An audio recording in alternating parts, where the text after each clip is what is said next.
उत्तर प्रदेश के मुखिया योगी आदित्यनाथ के सख्त मिजाज के बारे में तो पूरा देश जानता है कि उनके राज में कानून तोड़ने वालों का क्या अंजाम होता है। फिर वो चाहे गुंडे बदमाश माफिया हो या फिर धर्म के नाम पर हिंसा फैलाने वाले कट्टरपंथी। कानून तोड़ने वालों को पुलिस तो तोड़ती ही है, बुलडोजर भी उनके अवैध आशियाने को तोड़ डालता है। ऐसे सख्त मिजाज वाले सीएम के रास्ते पर लगता है अब असम के सीएम हिमंता बिस्वा शर्मा भी चलने लगे। तभी तो अपने राज्य असम में मस्जिदों के इमाम पर लगाम लगाने के लिए तगड़ा फैसला ले लिया है। वो भी ऐसा फैसला जो आज तक ना तो मोदी सरकार ने लिया है और ना ही योगी सरकार ने। ये बात तो आप भी जानते हैं कि असम राज्य की सीमा पड़ोसी देश बांग्लादेश से लगती है, जिसकी वजह से बांग्लादेशी घुसपैठी असम में घुसपैठ करते रहते हैं और असम में घुसपैठ करने के बाद इमाम बनकर मुस्लिमों को कट्टरपंथी बनाने की मुहिम में लग जाते हैं। लेकिन अब हिमंता बिस्वा शर्मा के असम में ये सब नहीं चलेगा, क्योंकि ऐसे घुसपैठियों पर लगाम लगाने के लिए सीएम हिमंता ने तगड़ा प्लान बनाया है, जिसके मुताबिक सरकार ने एक ऐसा पोर्टल बनाया है जिस पर बाहर से असम में आने वाले इमामों को अपना रजिस्ट्रेशन करवाना पड़ेगा, तभी वो असम में रह पाएंगे।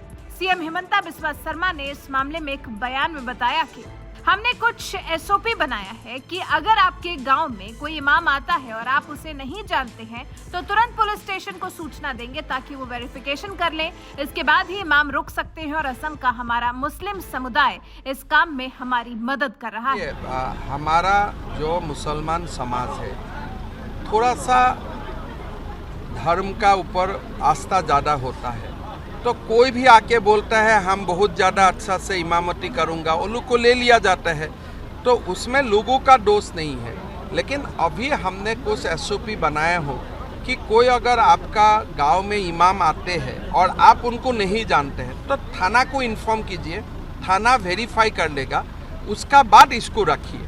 तो इस काम में हमारा असम का मुसलमान समाज हमको हेल्प कर रहा है और हम एक अभी पोर्टल भी बना रहा हूँ इमाम और मदरसा में जो ना टीचर लोग आ रहा है बाहर से, जो धर्मीय मदरसा, सरकारी मदरसा तो हम लोग बंद कर दिया हो, लेकिन जो असम का खुद असम का है उनको पोर्टल में नाम डालने का जरूरत नहीं है। जो असम का नहीं है उनको अपना नाम पोर्टल में रजिस्टर करना पड़ेगा। बाहरी इमाम के असम में घुसने पर लगाम लगाने के लिए पोर्टल बनाने जैसा कदम उठाने वाले सीएम हिमंता ने पिछले दिनों गिरफ्तार 5 बांग्लादेशी आतंकियों का जिक्र करते हुए बताया, तकनीक के जानकार विदेशी आतंकी उनके राज्य को इस्लामिक हब बनाने की कोशिश कर रहे हैं। गिरफ्तार किए गए इमामों पर आरोप है कि वो कथित तौर पर राज्य में मुस्लिम युवाओं को कट्टरपंथी बनाने में शामिल हैं। उनके कथित तौर पर भारतीय उपमहाद्वीप में आतंकी संगठन अलकायदा से भी संबंध है, इसलिए उन्होंने ये इमामों को रजिस्ट्रेशन का फैसला लिया। पहले भी हम लोग बहुत ही 2 इम्पोर्टेंट जिहादी का साथ जो लिंक है 2 व्यक्ति को अरेस्ट किया हूँ। एक व्यक्ति एक मस्जिद में इमाम का काम कर रहा था, लेकिन he was a king pin, कोई तरफ का उन्होंने नेटवर्क एक्सपांड किया था। तो से बांग्लादेशी नागरिक असम में आया था जिहादी नेटवर्क फैलाने के लिए। एक गिरफ्तार हुआ है, 5 अभी भी गिरफ्तार नहीं हुआ है। सो ये मुहिम थोड़ा चलेगा। सीएम हिमंता ने साफ तौर पर कहा है कि सरकार बाहरी इमामों पर लगाम लगाने के लिए जो पोर्टल बनाने जा रही है उसमें सिर्फ असम से बाहर के इमामों को रजिस्ट्रेशन कराना होगा, असम के इमाम को नहीं। यानी असम के इमामों को सरकार के इस कदम से टेंशन लेने की जरूरत नहीं है और सीएम हिमंता के मुताबिक इस मुहिम में असम के मुसलमान भी उनका साथ दे रहे हैं।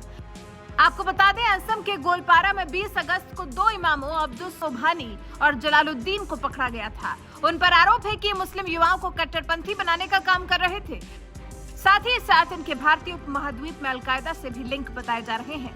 दोनों को 20 अगस्त को हिरासत में लिया गया था, फिर 21 अगस्त को इनको गिरफ्तार किया गया। पुलिस ने बताया था कि ये दोनों बांग्लादेश से चलाए जा रहे आतंकी संगठन के संपर्क में थे। पुलिस ने इन पर गैर कानूनी गतिविधि रोकथाम अधिनियम यानी यूएपीए के तहत केस भी दर्ज किया है। इस मामले में अभी और गिरफ्तारियां भी हो सकती हैं। बहरहाल, असम की बीजेपी सरकार ने जिस तरह से बाहरी इमामों को असम में घुसने से लगाम लगाने के लिए जो कदम उठाया है, उस पर आपका क्या कुछ कहना है? अपनी राय हमें कमेंट कर जरूर बताएं।